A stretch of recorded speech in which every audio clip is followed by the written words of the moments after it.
What could be more fitting on Thanksgiving weekend, or not weekend, Thanksgiving week, but to hear from the two biggest turkeys you know. That's right. It's Graz with Gas and Take 5. That's right. I had my wife. I don't think I had her convinced at all, but I had myself convinced. And I was really kind of rooting for it. We ordered a turkey for the big day, from a farm up here on Whidbey Island. We're keeping it local, man. And they said, okay, we're going to bring it by on Sunday. If you're going to be gone, just leave a cooler out on your front porch. I said, all right. Well, we're going to be gone, so we just put a cooler out there with some ice bags in it.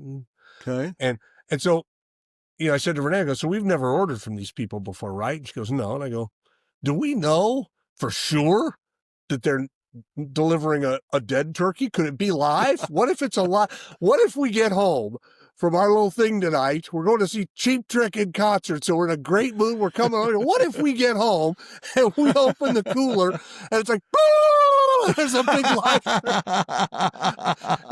she was like, it's not going to be the case. I'm like, yeah, but you're thinking about it now, aren't you? Right. One in a million shot. Well, you said you wanted a turkey. We delivered a turkey for you.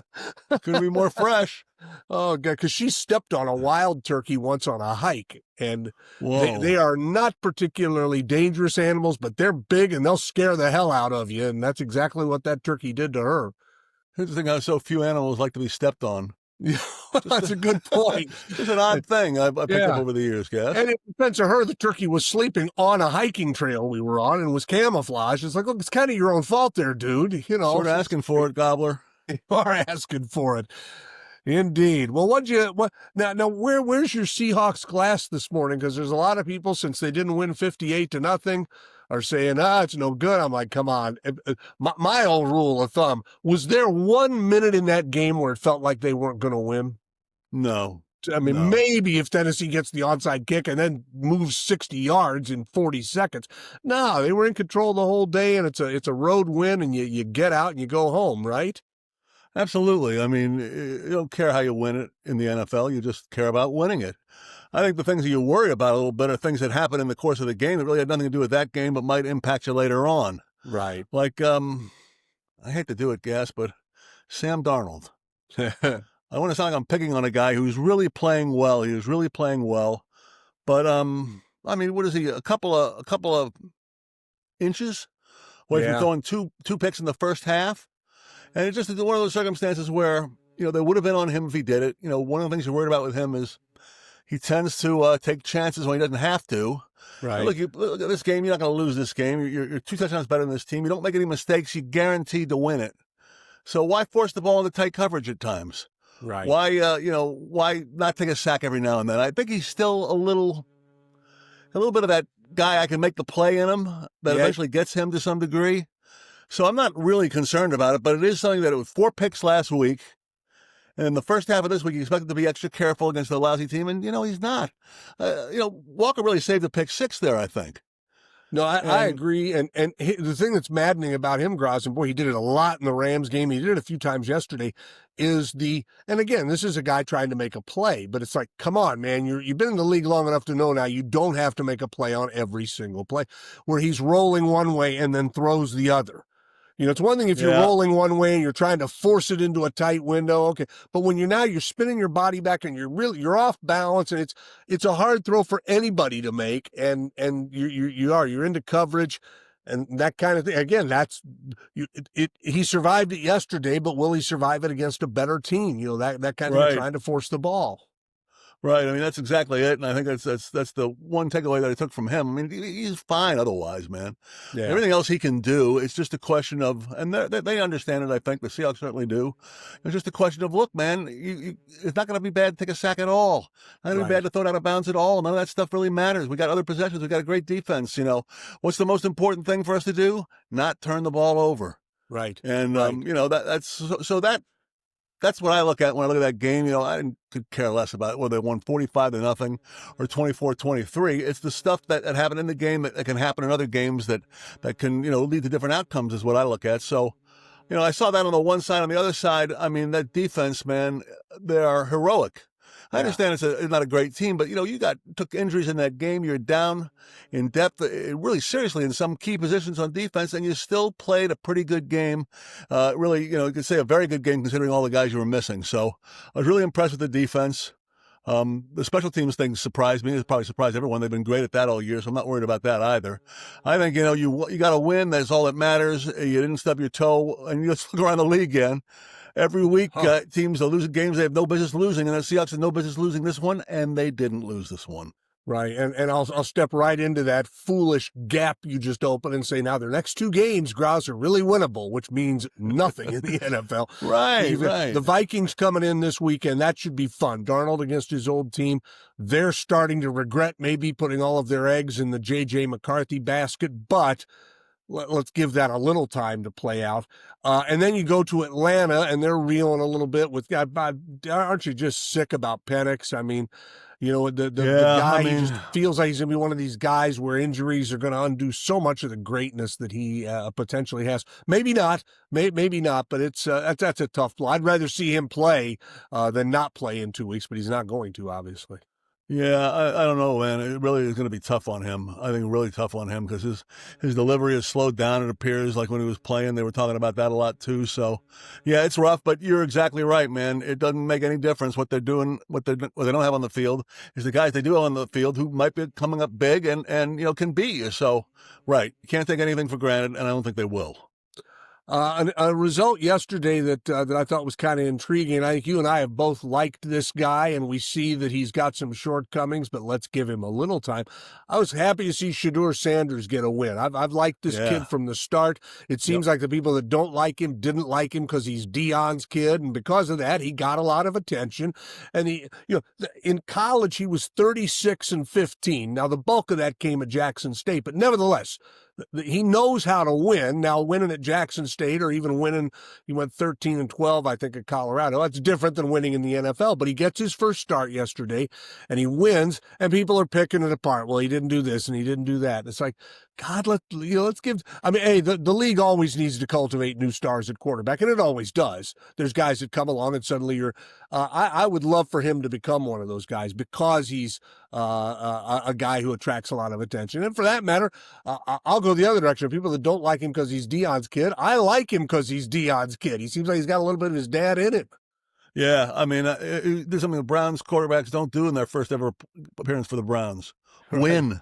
Yeah. I think like 17 in a row had lost their first game with him. So I feel exactly the same way you do in every aspect about him. I like how he plays. You joined a Colorado team where they 1-10 the year they got there. Yeah. And, he got rid of the ball quickly. I think he could be the answer for the Browns long term. I don't know why they waited so long to give him a shot. But, they're the Browns. They're wasting the best defense maybe in the NFL this year, and one of the best defensive performances by an individual ever in the NFL this year. And they don't make many good decisions is what I'm saying. Right. But they're sticking with him this week. I did see that even though, the other guys expected back, he is going to stay in there as starter, and that makes sense. So I wish him well too, man. Yeah, take a look at him.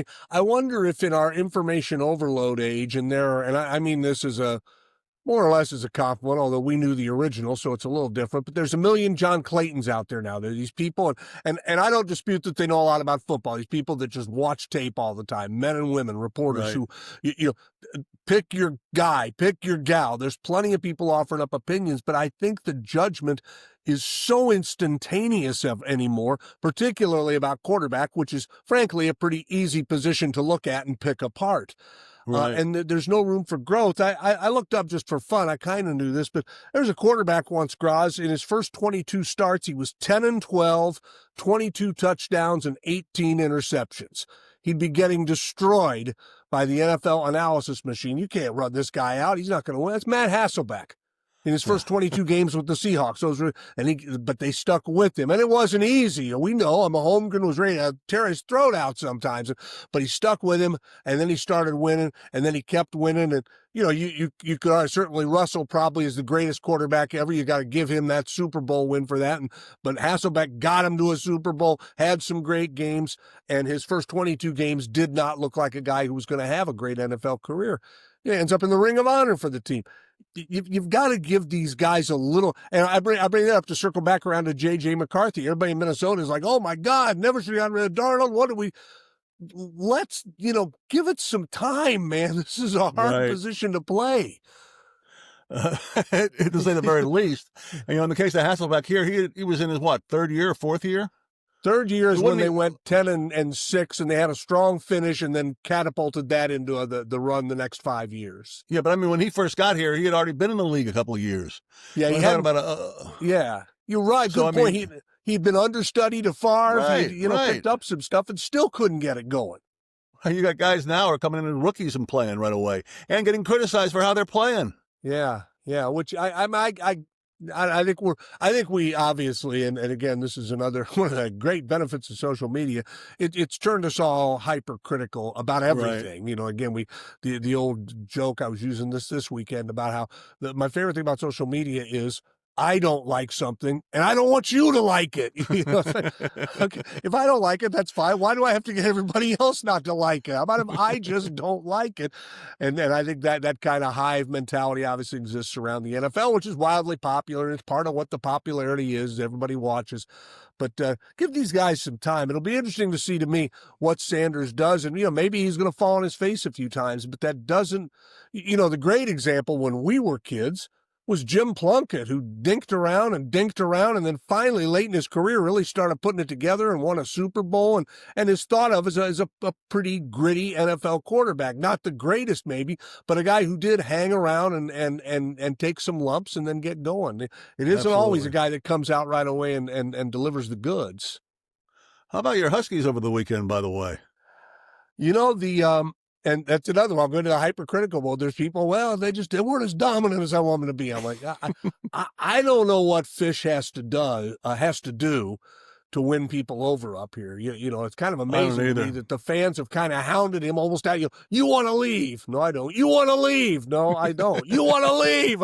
Okay, I do. Yeah, I've had it with you people. Maybe he does. I don't know, but it's yeah, I thought they looked fun. His demeanor, I was texting you Saturday, his demeanor's kind of funny because he is just utterly emotionless on the sidelines. Yeah. I mean, you never can tell if they're ahead, behind. He's almost like watching an accountant coach a team. Maybe that's part of it. People want to see fire. I don't know. I just want to see teams win. And they looked, against a UCLA team that is, had that weird little bump right after the coaching change, but they're not good right now, and thinking of leaving the Rose Bowl, and not a lot going on in that program that's good. But no, think about this game this week, though, Gross. Think how big Oregon is from this standpoint. It's big because it's Oregon, we know, but how different do Husky fans view this team if they're 9-3 and they finish the year with an upset over Oregon, which is weird to say an upset at Husky Stadium, but I think it would be a surprise to people if they won. Versus if Oregon comes in and tattoos them pretty good, and they're 8-4, which isn't bad, and you're still going to a bowl game, but people are going to feel a lot different about how it ended. And so it's I don't know. And Oregon's funny. Oregon, had a weird, after Indiana beat them, they had a weird stretch where they were struggling with some teams, and now all of a sudden they're blowing and going again. I thought they looked great against USC. I'll use the line I used earlier. There was never a minute in that game where it looked like USC was going to win. Never. Not 1 minute did it look like they could get that win. And even though it was, technically, less than a 2-touchdown game, Oregon was in control. They imposed their will on those guys, I thought. Yes, they did, and it's going to be a big one this weekend for both teams, really, because Oregon is still, obviously in the mix. And, if they lose the Huskies, maybe not. Right. Talking about the playoff mix. So, I mean, it might be another additional feather in the cap. It's funny you talked about, the Husky coach, being very matter of fact, because I was watching because of betting purposes, BYU play at about the same time. And they have a wild situation going on there. They got a coach who's incredibly demonstrative. Yeah. They're playing a 1940s single wing, basically running the football all the time at BYU and winning, and the fan base is loving it. I mean, it's funny the impact of the perception you have of a coach's personality on the sidelines can have on your program. Yeah, absolutely, and that's you're right. Any coach that if you're winning, that's the best thing you can do, obviously. But then how you behave, how you act, how you win, and how you're winning and all that. And again, the Huskies, they won big the other night, and I don't know. I find and we'll eventually find out. I don't see where Fisch is going to leave this year. He hasn't had the kind of year that would make him super attractive, I wouldn't think, to another school. But the schools are making some weird decisions. Go back, and I'll get back to that in a second. Go back to the Penn State. James Franklin is just rolling and rolling and rolling. Then he goes 3-3 over 6 games, and he's fired. Yeah, Yep. it's amazing what they want, and He's won a lot of times for a lot of years. yeah, had a lot of 11-win seasons, and it reminded me of Don James's great old line, because the knock on James Franklin is, we can't win the big one. And Don James tell us, he says, all these years in coaching, I finally figured out what the big one is. The big one's the next one you lose. None of the games you win on the way to the big one are big ones. It's the next one you lose. Well, you can't win the big one. It's true. It's so tough to keep people happy with stuff. But you're back to Fisch, and you said unless you think win Florida over maybe Oregon. wants to go after him, or you beat Oregon, maybe Florida goes after him, Maybe. or maybe they get Lane Kiffin. I don't know. It's the Chaos. whole, I mean, that's one of the things. I was talking to a group of guys this week, and I said, I hear people say I don't like college football anymore. The players aren't loyal. I'm like, hang on a minute. Where are they getting their cues from? Their coaches aren't loyal. The athletic directors aren't loyal. The schools aren't loyal to anybody. It's okay. Let's that face doesn't it, mean that the game is still fine. the game is fine, and loyalty, and that extends out. How loyal was KJR going to be to us back in the day if we were constantly screwing up and getting drubbed in the ratings every week? The old got a great story is when Barbara Hedges gave Bob Bender a new contract. She says, Bob, I want you to know I love you. And Bob said, will you love me if I go 10-20? She goes, oh, I'll love you. I'll miss you, but I'll love you still the same. Loyalty is a funny word, because it's pretty malleable. I'll tell you what, I mean, it's about the noise, the 24-hour, 7-day-a-week thing. And college football is thriving in it, even though it seems chaotic for the guys. It might be for the teams as well. There's so much activity off the field in college football that has made the game more compelling, in my opinion. Yeah, and again, the games every Saturday at 9 a.m., you turn them on, and just by the volume of them, the number of games, some of them are going to be great. They're going to be interesting. Yep. And very rarely do you get a Saturday where the whole day is like, there wasn't much to watch today.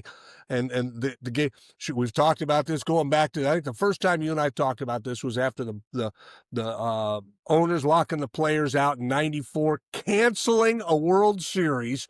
All of us are like, I don't know if baseball's ever going to recover from this. And then the 95 season happens, and the playoffs were so compelling, not just for the Mariners, but for a lot of teams. And we're looking at each other going, look at the game again is fixing everything, because it's fun to watch, and people will forget all the bullshit to watch great sports and great theater. And that's what you get out of sports at its best. Incredible how much theater you're getting along with the games themselves. Right, absolutely. I mean, everyone likes a car. It's your great old reference to a skidding car crash. Yeah, right. I mean, it's everyone's looking. Yeah, everyone's watching, even though some of it is ugly. I mean, some of it's impossibly compelling. And speaking of compelling and good theater, the Seattle Kraken, we mentioned briefly last week. They haven't ripped off 5 in a row yet. They haven't, but you know what? They're just nice and steady. 2 out of 3, and they're playing well. They're in every game. I think, and I don't know, there might be people that watch the sport closer than me. I think the most pleasant surprise is the return of the German gentleman, Philipp Grubauer, who was sent to the minors last year. They gave up on him, basically. He got it back together, and Decourt is still the number 1 goalie. I get that, but you're going to you need depth at that position. Grubauer's 4-0-1. I mean, this is a guy who's kind of on the scrap heap. You're dominating in that position in the game. You dominate a goalie with a couple of guys in this game, you're going to win a lot. Yeah. You're going to win a lot of games. So, I think that they still have the same kind of issue maybe about scoring. And I saw Lane, the coach, talking about, just got to shoot the puck. And it seems like we've been hearing guys say that around here for all the years the Kraken have been here. But, are they still in first? Or they were close to first? They're in first going into the game against the Islanders yesterday, so maybe not. But definitely off to a really good start. Right where they need to be. They got 7 of their next 9 at home, which, again, may mean something, may not. But, the interesting thing is then they're doing all this, and you mentioned it, scoring's still a problem. For 5 years, it feels like they have not had an offensive guy grab the spirit of this community and say, wow, this guy, he can't stop scoring. So, right. And again, this year they're like that. They got a lot of guys who are scoring okay, but they don't have one guy who's like, well, when this guy's on the ice, look out because good stuff's going to start happening. I think Matty Beniers is off to the best start he's had, and he's a guy that you and I have talked about it a lot. Like, I mean, they brought him out of Michigan. They thought he was going to be a big star, and again, back to our earlier thing, sometimes it takes a while for a guy. He's in his 4th year now, so, let's go. Right. But it would be nice to see somebody start stacking up points, assists, and goals, and kind of become, that guy around whom the city can rally. Because it's an odd sport, having seen it now every day for 5 years. You forget how it's a faceless sport. The players never call attention to themselves. They're dull in interviews. And that's the culture. That's not the Kraken. That's the culture of the whole sport. You never talk about anything but the team. You keep everything generic. So to capture the imagination, you kind of need a superstar to catch fire, and they have not had that. They've had a lot of steady guys, and steady guys can get you to the 7th game of the second round of the playoffs, as we saw a couple of years ago. But it'd be fun to see somebody really take off here in this next couple months, and as interest builds as we get into January, have a guy around whom you can rally. That's my take on hockey, Gross. Well, I mean, that's the story of Seattle this year. Yeah. Cal Raleigh, now JSN now for the Seahawks, having a record-busting season. Come on, Kraken. Find someone who can go on a scoring run here and add to the party. Perfect comparison there. Absolutely perfect comparison. And one other note that I meant to get to last week, and I know you did too, and we just, it's never too late to do something like this.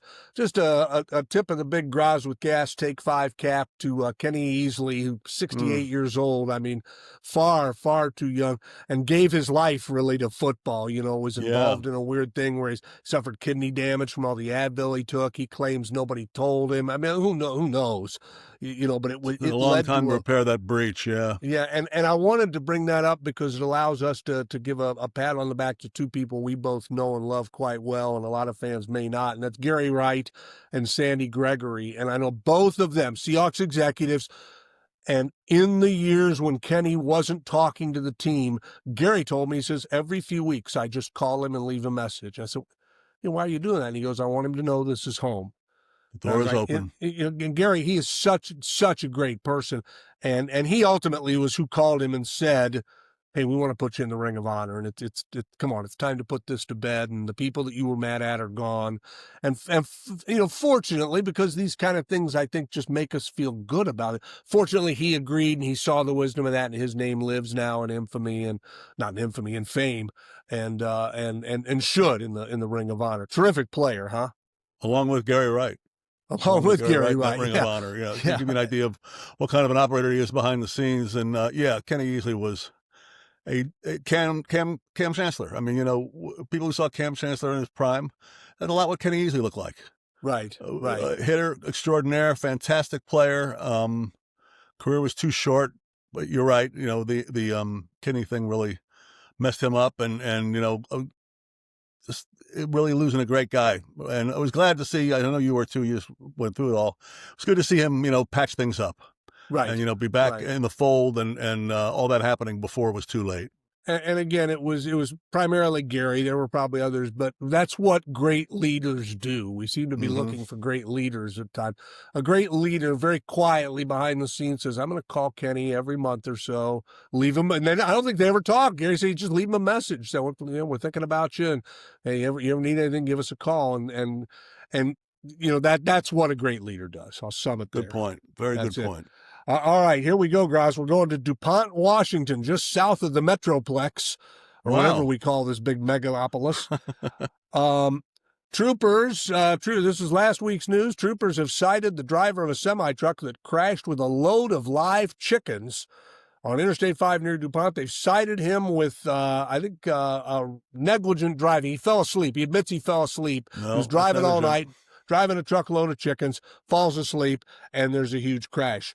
Said over 200 birds died in the crash. And the state police put some pictures out. You can imagine the scene. I mean, the police are like, good God, man, 200 dead chickens we got to clean up here. Jeez. So they're doing that. There's a police officer, God bless him, because you and I both love animals, even the ones we like to consume. He's got a chicken in his hand and he's petting him on the head. It's okay. You survived. And I'm thinking, Because they send another truck to get the chickens that survive. Can you imagine us, Groz, a couple of dumbass chickens? Hey, boy, I'll tell you what, Groz, that's the scariest thing I've ever been through that crash. Thank God there's another truck. I wonder where we're going. Hey, I got three words to say. Go ahead, guess. It's sad. They weren't on their way to a resort, obviously, right? I got three words to say. Harking back to the times of yore. I think you know what the words are in honor of Thanksgiving. A lot of listeners will remember them too. Thaw the bird. Happy Thanksgiving, everybody.